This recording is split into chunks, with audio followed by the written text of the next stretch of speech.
Good morning students. तो इस lecture में हम हमारे टॉपिक को कंटिन्यू करते हैं जो हम कोरोलिस फोर्स का टॉपिक पढ़ रहे थे, और उसका जो एप्लीकेशन पार्ट था उसमें आज एक और नई घटना या नई प्रकार के टॉपिक को हम लेते हैं। वो क्या है हमारा, इसको आप ध्यान से सुनिए। टॉपिक है हमारा पृथ्वी पर स्वतंत्रता पूर्वक नीचे गिरते हुए पिंड पर कोरोलिस बल का प्रभाव। आपको पता है कि पृथ्वी है, अर्थ फ्रेम ऑफ रेफरेंस रोटेटिंग है। दूसरा, कोई पिंड नीचे गिर रहा है यानी वो गतिशील है, तो निश्चित रूप से क्या होगा, उस पिंड पर कोरोलिस बल कार्य करेगा।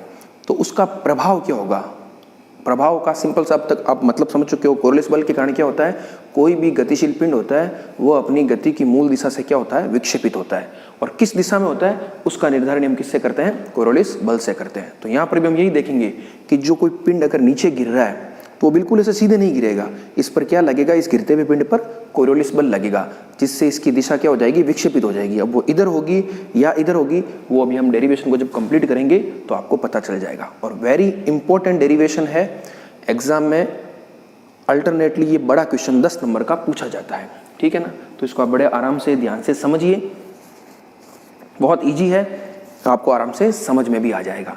तो जब कभी भी आप कोरोलिस बल का डेरिवेशन स्टार्ट करते हो, मैंने पिछले जितने भी बताए हैं उनमें आपको एक चीज़ तो कॉमन है, डेरिवेशन के स्टार्ट में आपको ये वाला डायग्राम तो हमेशा बनाना ही बनाना है, ठीक है ना, क्योंकि आपका ओमेगा इससे निर्धारित हो रहा है। ये डायग्राम तो आपको सबसे पहले बना के चलना ही है। ये आपका कोई लैम्बडा अक्षांश हो गया, ये भी या कोई ओमेगा है, ये आई कैप डैश, इसको आप क्या कह रहे हो, ईस्ट या पूर्व दिशा। ये आपका जे कैप डैश जो कैसा है, नॉर्थ दिशा में, और ये आपका है के कैप डैश जो कैसा है, वर्टिकल, ऊर्ध्वाधर है। ये भी आपका लैम्बडा, ये भी आपका 90 माइनस लैम्बडा, और ये भी लैम्बडा। और जैसे आप डायग्राम बनाओ तुरंत आप क्या करो, ओमेगा का मान लिख दो, omega cos lambda j cap dash plus omega sine lambda k cap dash, ठीक है। तो डायग्राम हो गया। अब आपका केस क्या है, स्वतंत्रता पूर्वक नीचे गिरते हुए पिंड पर effect of Coriolis force on a freely falling bodies at earth surface. Freely falling का मतलब क्या होता है कि जब वो गिर रहा है तो उसका इनिशियल वेलोसिटी 0 है।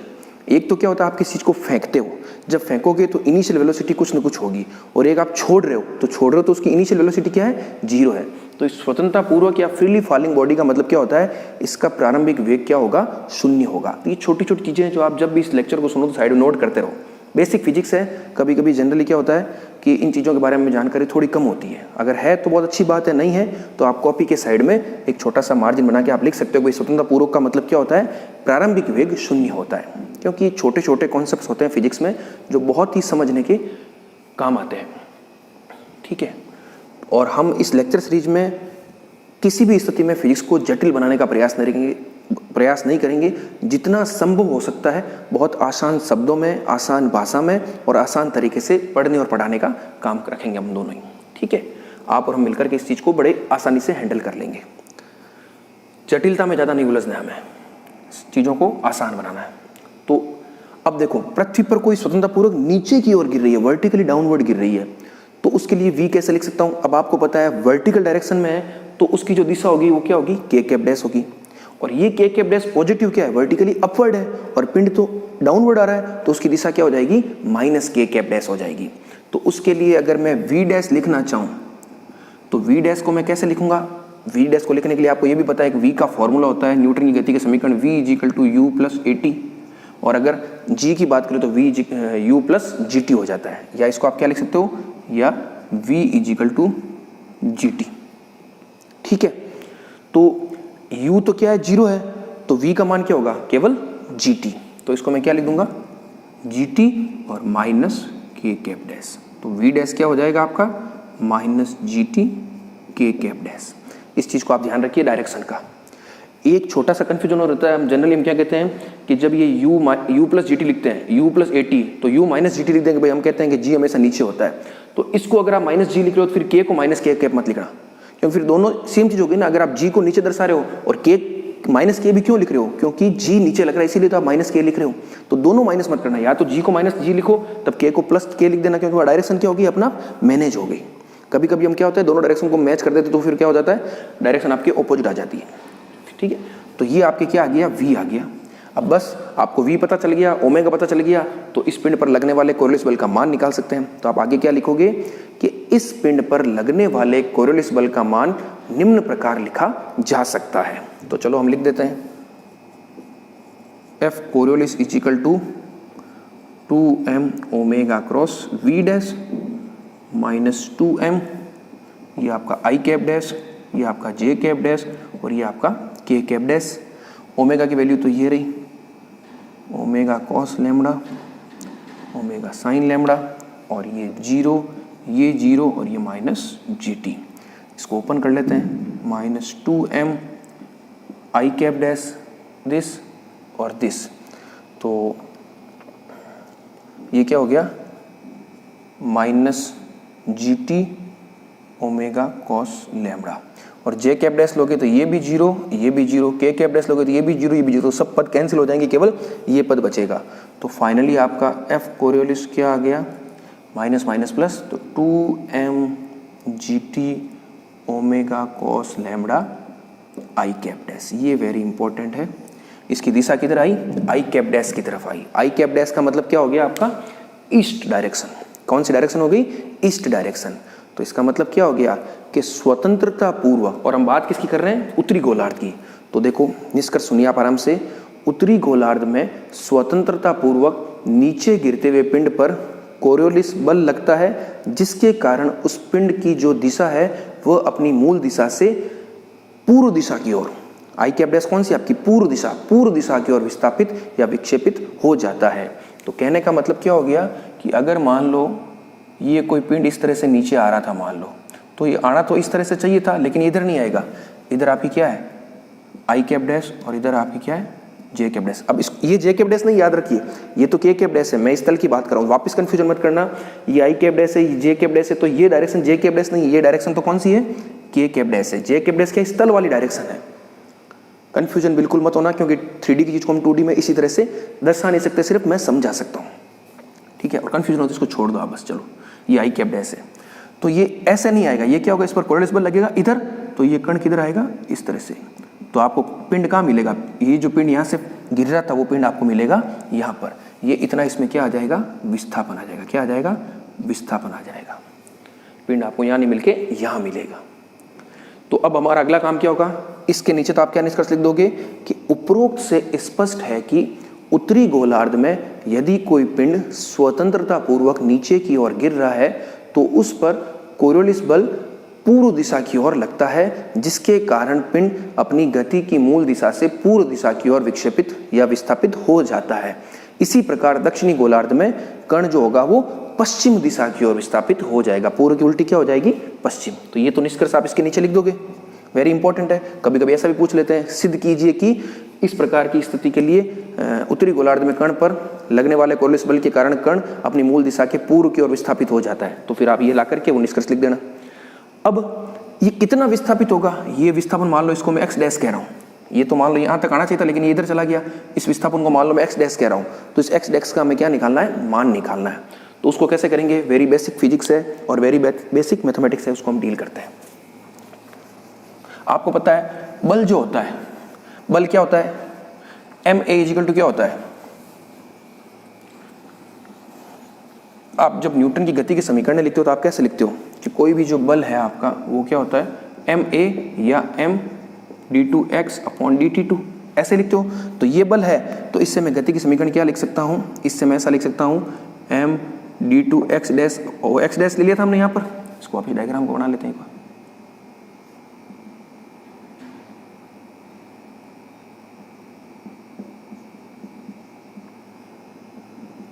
ठीक है, x डैश इजिकल टू ये आप लिख लीजिए 2mgt ओमेगा कॉस लैम्बडा आई कैप डैश। ठीक है, और आई कैप डैश तो आपको लेने की जरूरत है नहीं, आई कैप डैश केवल दिशा के लिए, हम किसकी बात कर रहे हैं, केवल मैग्नीट्यूड की बात कर रहे हैं। तो ये m से m कैंसिल हो गया। अब इसको अगर आप सॉल्व करोगे तो एक बार इंटीग्रेट कर दीजिए इसको। हम क्या करेंगे, t के सापेक्ष इसका अगर हम समाकलन करते हैं तो क्या मिल जाएगा आपको, dx dash upon dt is equal to 2g omega cos lambda, और t का t² बाई 2 और साथ में कोई कांस्टेंट a आ जाएगा, ये 2 से 2 चला गया। अब कांस्टेंट की वैल्यू आप कैसे निकालोगे, कोई न कोई कंडीशन से। तो कंडीशन क्या है, अगर मैं बात करूं t इजिकल टू 0 यानी प्रारंभ में तो कण यहाँ है, तो उसके लिए एक्स डैश क्या होगा, 0 होगा, और एक्स डैश 0 है तो D X dash upon D T भी क्या होगा, 0 होगा। तो अगर मैं कंडीशन लिखता हूँ एट t इजिकल टू 0, तो उस स्थिति में D X dash upon D T भी क्या होगा, 0 होगा, और इससे आपके a क्या निकल जाएगा, 0 निकल जाएगा। तो आपके बचेगा क्या, D X dash upon D T is equal to G omega cos lambda T square, यही बचेगा। अब वापस इसका क्या करो, आप एक बार और समाकलन करो, तो आपको क्या मिल जाएगा, X dash is equal to G omega cos lambda T cube upon 3, वापस कोई कांस्टेंट भी, फिर वही condition at T is equal to 0, at T is equal to 0 X dash is equal to 0, इससे बी इजिकल टू 0। तो फाइनली आपके देखो, फाइनली जो आपका एक्स डैश होगा वो क्या बच जाएगा, इसको आप देखिए। फाइनली आपका जो एक्स डैश होगा वो क्या हो जाएगा, g omega cos lambda T cube upon 3। ये आपके आगे इक्वेशन जो भी आपकी 1 2 3 आप जो दे रहे हो वो है। तो ये आपको मिल गया। अब आपको टी तो पता है नहीं, आपको क्या ये हाइट पता है किस हाइट से हो रहा है, एच पता है, क्या पता है, एच पता है। तो आप इसको आगे कैसे करोगे, इसको आप आराम से देख सकते हो।